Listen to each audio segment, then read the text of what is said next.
Hi guys and welcome to the That Dog 501 channel. Today I'll be going over my trip to Warhammer World, what I did there, what army I played there, and then what I got after visiting the store. So hope you guys enjoy.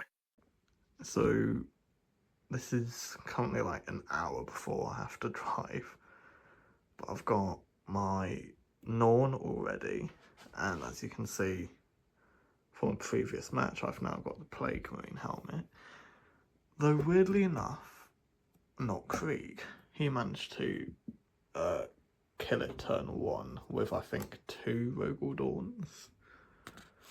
So I'm just moving that. And then I've got the rest of my list in here.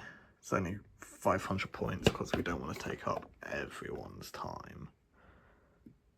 But I've then of course got chapter approved, some dice, measuring tape, and then a couple of objectives that I just need to give back.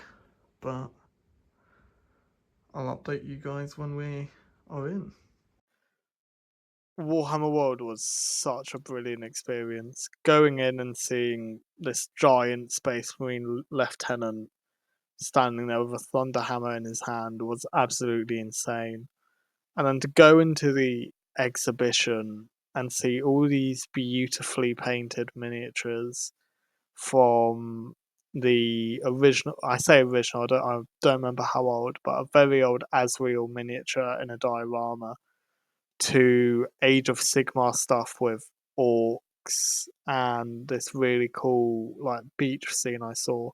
But I think what blew me away the most for Age of Sigmar was definitely this giant battle. Not even a battle, it was just all of Nurgle's creations and monsters coming out of this massive fortress.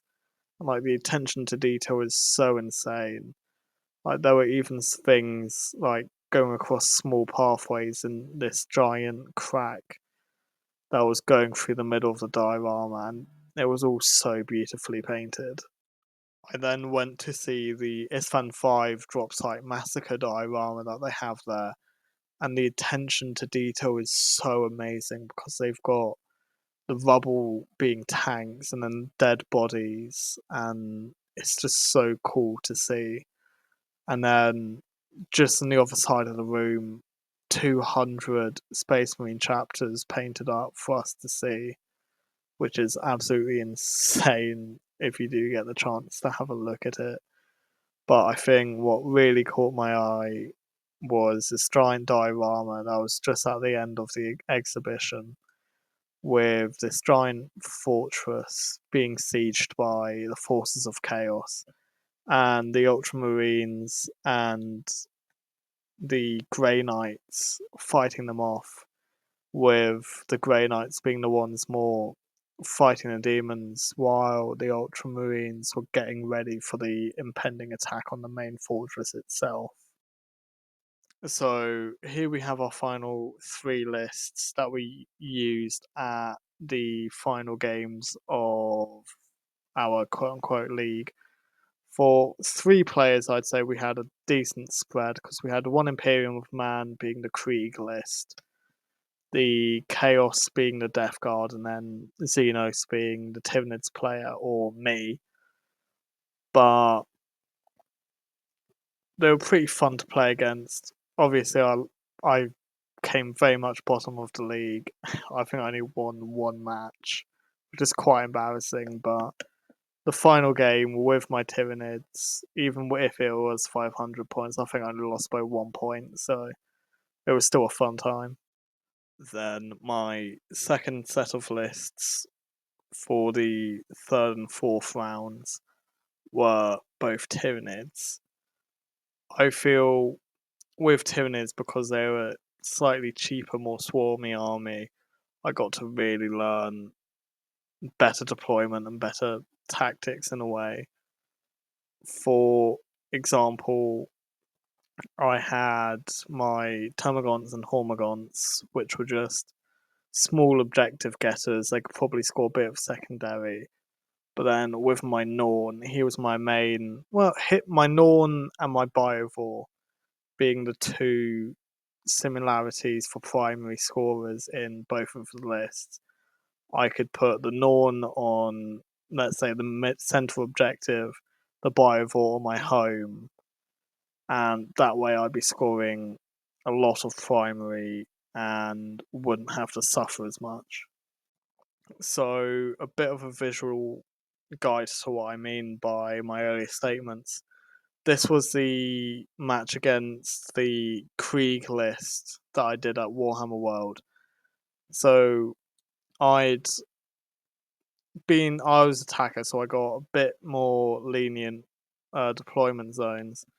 So I put my Norn and my Biovore on my home objective in this corner, but then I put my Termagants over in this corner so they could try and go after that objective because the Krieg player was very much focusing on that one corner where the Norn emissary was, because he likes to focus on the big stuff that could actually harm his tank rather than the smaller secondary and primary scorers that were my Norns, sorry, my Termagants in the left side of the field.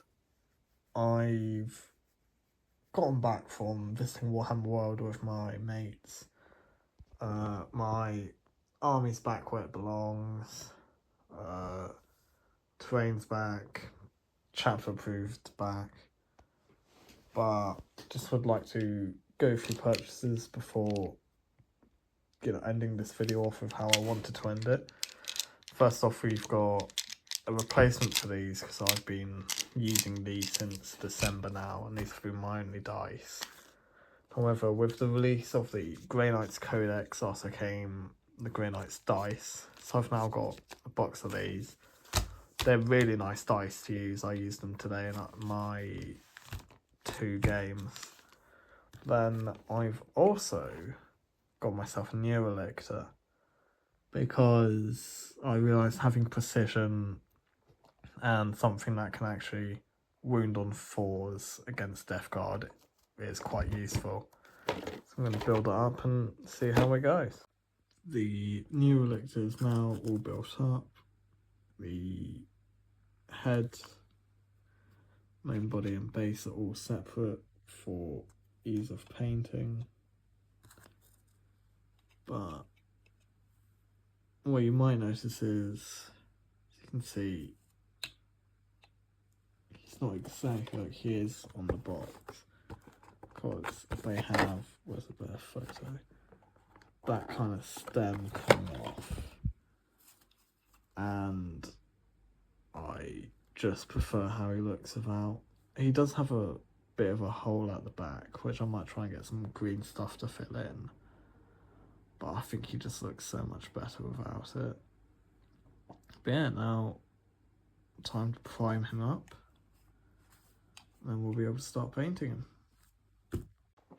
So we've got my new Elector all finished. Quite glad I have, because I thought I didn't have any Wraithbone primer left, but I did. So now, hopefully in games below 1000, hell, even with 1000, he's going to be a great asset, I think, because helping with wound rolls, being able to battle shock units, and with precision, he's going to be really good. So yeah, now I just need to start painting him up, which luckily I do kind of have a template for what I need to do to him. The purple armor, knives, claws, whatever they are, and the brain is now all done. Now we just need to figure out whether these finger bits are going to be the main red or lighter, because I'm probably thinking of doing them lighter, but we'll figure it out as we go.